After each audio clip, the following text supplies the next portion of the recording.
scan this. Sovi is here. Let's level up. Demand elasticity questions get easy fast when you match the percentage change correctly, because one number tells you exactly how quantity responds to price.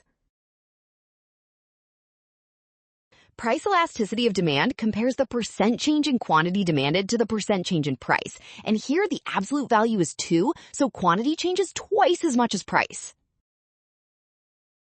Now use the 3% price increase. Multiply 2 by 3% to get 6%, which gives the size of the quantity change before we decide its direction.